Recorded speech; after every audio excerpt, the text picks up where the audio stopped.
Welcome to the deep dive. Today we're tackling something that maybe sounds deceptively simple.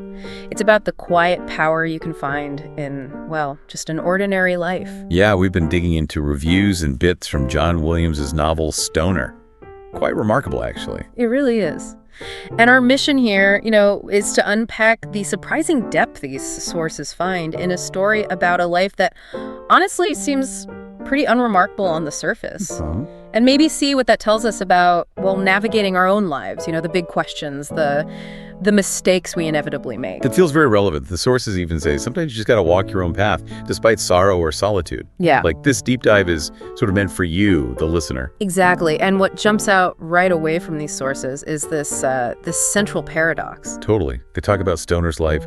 Utterly ordinary university professor. A life that seems like just a seamless flow of daily routines. Right. Sounds maybe a bit dull. You'd think. Yeah. But every source says the novel feels hardly like fiction. They call it profoundly captivating, intensely real. So how does that work? How can something so, ordinary pull us in like that? Well, the sources seem to argue the power comes from that ordinariness. It's like a mirror. A mirror? How so? It makes us pause, ask ourselves whether we too are living as another stoner. It hints at this hidden warmth found in the empathy of a given ordinary life. The book just unlocks it somehow. Oh, I see. And that empathy, that connection, the sources explicitly say who this story might resonate with. They do. They mention people who feel neither special nor outstanding, or maybe feel that sadness and lethargy comparing their life speed to others. Yeah, that feeling of just getting through the day-to-day, no big flashy moments. Exactly. It speaks right to that common human experience. But even inside that quiet life, the really big questions, they still surface, don't they? The sources point this out, especially when Stoner faces, the end. Mm-hmm. Questions like, what did you expect? Just stark like that. And what kind of life did I want? They become unavoidable. And the sources draw this sharp contrast between those deep internal questions and all the noise from the outside. Oh, definitely. The societal pressure cooker.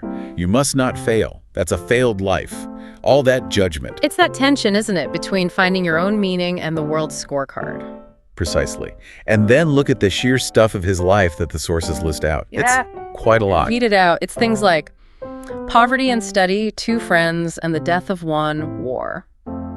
A life as a tenured professor conflicts with colleagues. Marriage and a daughter's pregnancy, infidelity and love, illness and death. Wow. It is quite the list. And seeing it laid out like that, it just forces the questions the sources ask next. Which are? Among these, what constitutes a successful life and what a failure?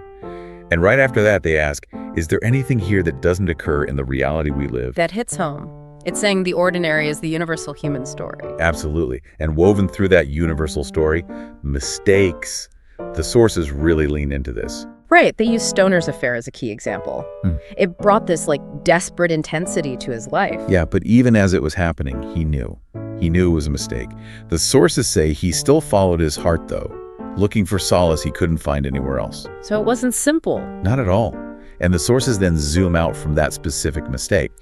They make a bigger point about, us, humans. Which is?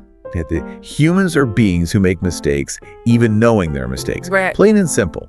It's not about making excuses, just acknowledging that everyone is prone to making them. Okay, so if we accept that, if mistakes are just baked into being human, what does that mean for us living our lives? Well, in a world that the sources describe as pretty critical, where judgment and criticism fly like arrows, it throws a big question back at you, the listener.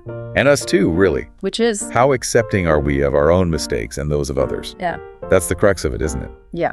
So when you pull all these threads together from the sources, the way an ordinary life can resonate so deeply.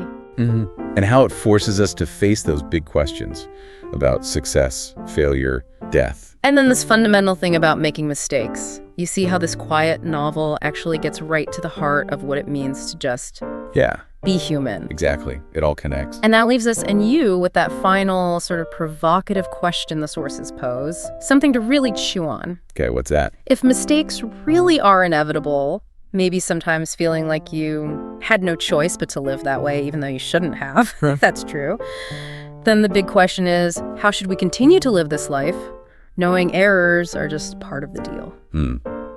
That's a heavy one. Yeah. But maybe the answer, or part of it, lies in what the sources kept pointing to as stoner. Empathy. Bringing that same understanding to ourselves. Yeah, bringing that same empathy, that acceptance to our own paths first, as we keep navigating the beautiful, messy, and often pretty ordinary reality of being human. Something to think about.